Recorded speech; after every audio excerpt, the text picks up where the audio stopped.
Yeah. All right, so how did I get into this job? So I grew up in parks. My father was parks director, Oh, nice. and I volunteered on the weekends there. Literally would go there, volunteer groups and things like that. I did go to UW Oh, you did? for undergrad and Okay. grad school, and I worked for the DNR for a couple of years. And I was sitting behind a desk, and one day it just kind of dawned on me that this was not what I was meant to do. I was not meant to sit behind a desk. Yeah. And I thought back on what made me happiest. Every single happy moment at work that I've ever had, I could only relate to parks. Okay. And so I decided that I was going to go back to school to the program you guys are thinking about going into.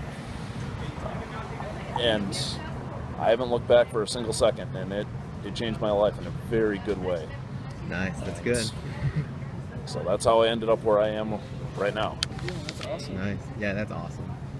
Let's see. What do you do on a typical day? What are your responsibilities? Not gonna lie, some of it's not glamorous. I mean, okay. you have to do the dirty work. Yep. If you're a park ranger or a park manager, which if you guys decided to go into, you can start out as managers, or they call them attendants now. Attendance. And then the rangers ahead of you, and then beyond that, it's the supervisors. But it's the little things that people don't notice, but take advantage of. For example, cleaning bathrooms. Okay. Yeah. Yep, those are not fun. I'm not gonna lie. But when somebody compliments you and says, "This is the best campground I've ever been to," Yeah, it all makes it worth it. But besides that, you get to go around, and each unit in Dane County Parks has a campground. Oh, nice. And so you get to go around and you talk to the campers, and you get to know each and every one of them, and they tell you little stories. Something that might be funny, might be funny, might be sad, might be something difficult they're dealing with, might be something hilarious that happened to them at the bar the night before. Yeah. It's that type of thing. And once you're done cleaning the bathrooms and all that, you go through and you get to do that. Then after that, depending on what unit you're in, you have several thousand, if not tens of thousands of acres to walk around on and check out and see people. You talk to them. There's people at a shelter like, "Hey, how's it going? What are you doing here today? How's everything going?" And you make sure they're doing all right, and that they know your name and that you're around if they need anything. It also acts as kind of an enforcement tool because they know that you're watching, so they won't trash things or wreck things. You might go out on a typical day and explore new properties the county just bought. I do that. That's nice. Yep. And you walk around with the surveyor, and you hike, and you like, "Oh, gee, what plan is this?" Like, oh, Yeah. you literally category everything, and it is amazing. Yeah. You have to do those little things that kind of suck, but it's part of the park experience that makes it better for everybody else. And then you go on from there, and you do amazing, fun, awesome things. If you're into hiking or camping, this is definitely the career of choice. Nice.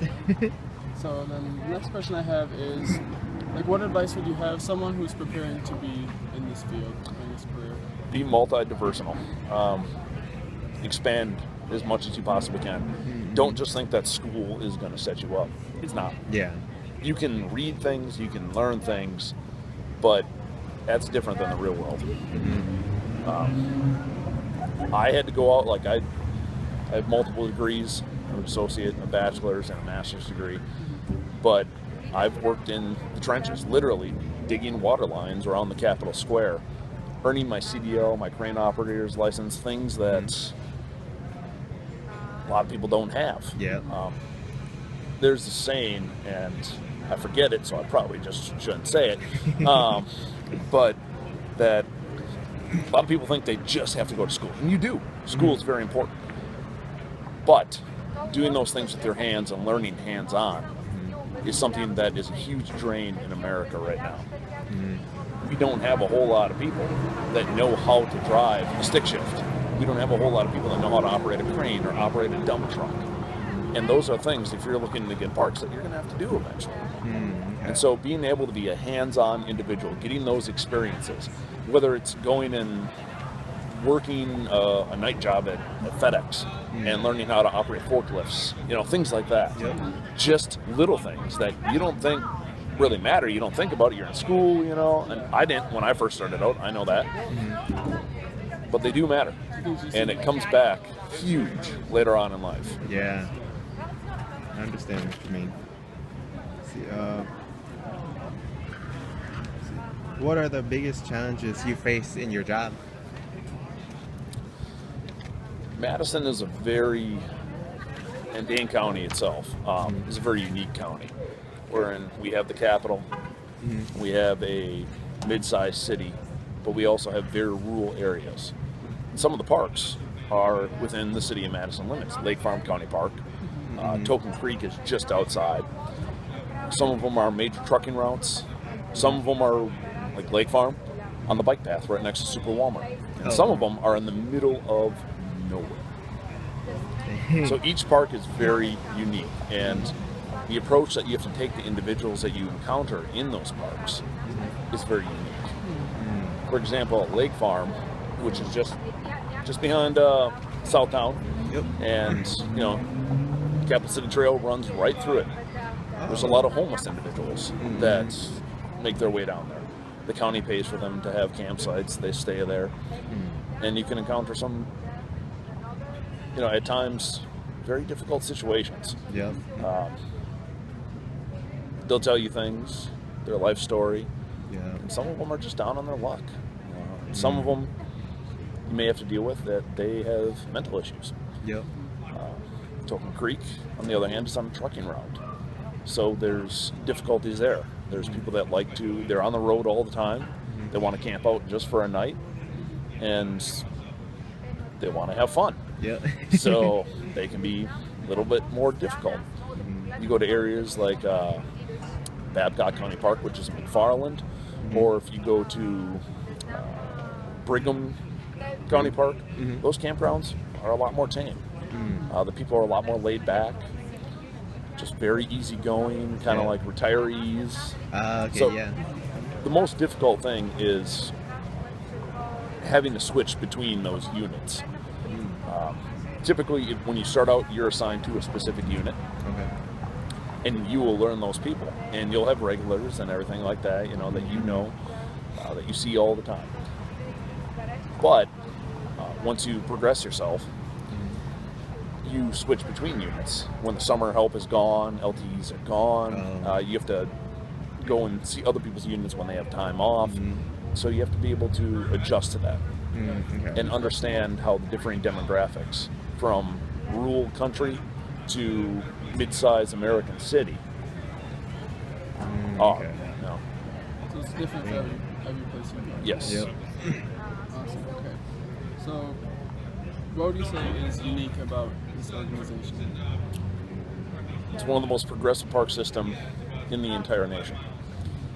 They are actively buying land all the time. When a farmer puts their farm up for sale, the county will bid on it. Oh, okay.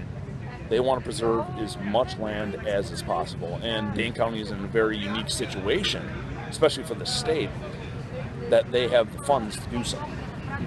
Okay. Not a lot of counties have that. Their parks department usually shrinks.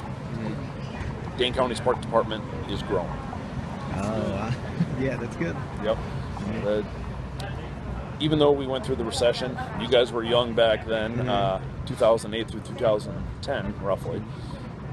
A lot of places, you would drive outside of Madison, and a lot of places would have closed or clearance signs or, like going out of business.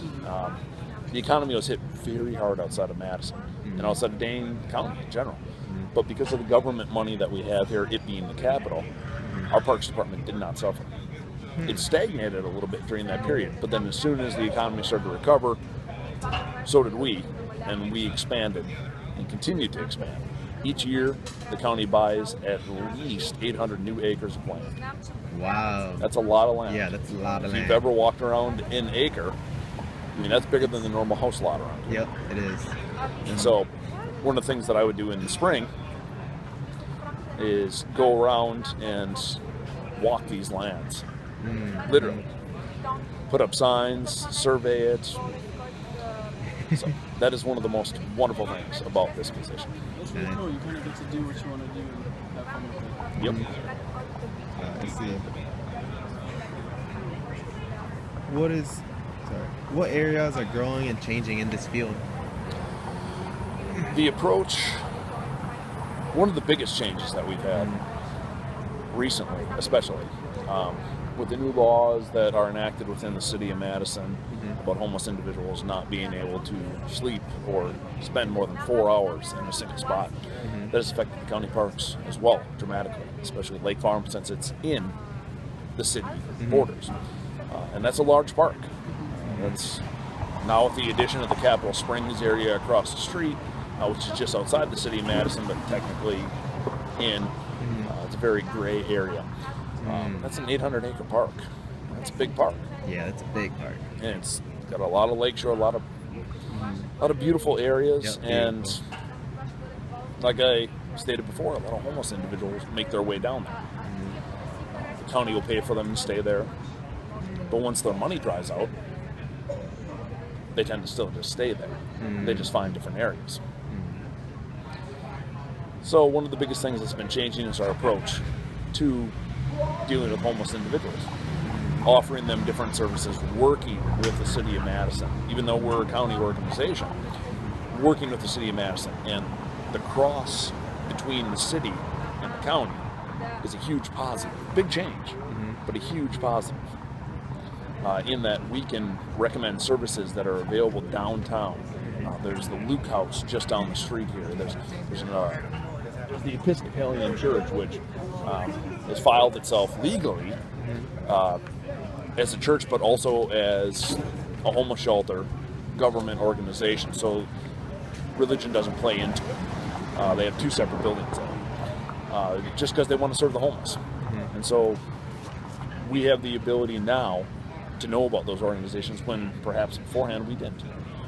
Or we didn't work with them. And they didn't send individuals to work with us.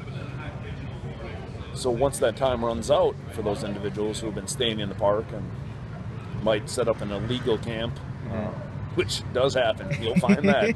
You'll stumble across all of a sudden like, oh, here's a tent in the middle of a field. All right, cool.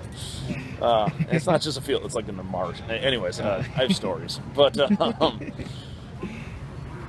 yeah, that's one of the most positive things.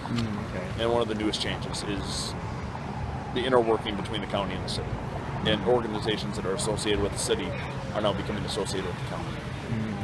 That's cool. For me, I think that concludes all my questions because you kind of answered my last one with, it was, what is your work environment like? But that is mostly has to do with all the people you have to deal with and the new places you have to go to. So Very, very multi-diversified. It really is. You don't know, like, besides, you got to go through and you got to clean those things in the morning, which takes a couple hours. And then the next 6 hours of your day, you don't know what's going to happen. And it's awesome. Yeah. There's so much. Like, you could just be hiking all day long. You could be driving an ATV through fields and jumping, like, puddles and, like, climbing over rocks and stuff. You could be finding a Native American burial site that nobody knew about. That has happened. Like, all of a sudden, you're excavating, like, you're digging a hole in, you know, with heavy equipment, and all of a sudden you come across bones, and you're like, what? And it's, you know, then you contact the Historical Society, the police, everybody, and they're like, oh, this is an ancient Native American burial ground. You find stuff like that all the time. Yeah, that's awesome. You never know what's going to happen.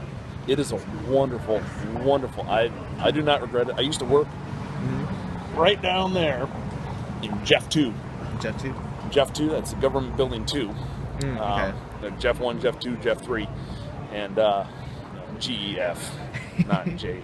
But I used to work there, sit in front of a computer screen, and I don't know if you guys have ever seen the movie Office Space. Yeah, it was like that, where every day sitting behind that computer screen was a little work. And so I had to do something different. Parks was it, and Parks is it. Like, it is, the people that you meet and the stories that you have, It might be heartbreaking. It might be the most funny thing you've ever heard in your entire life.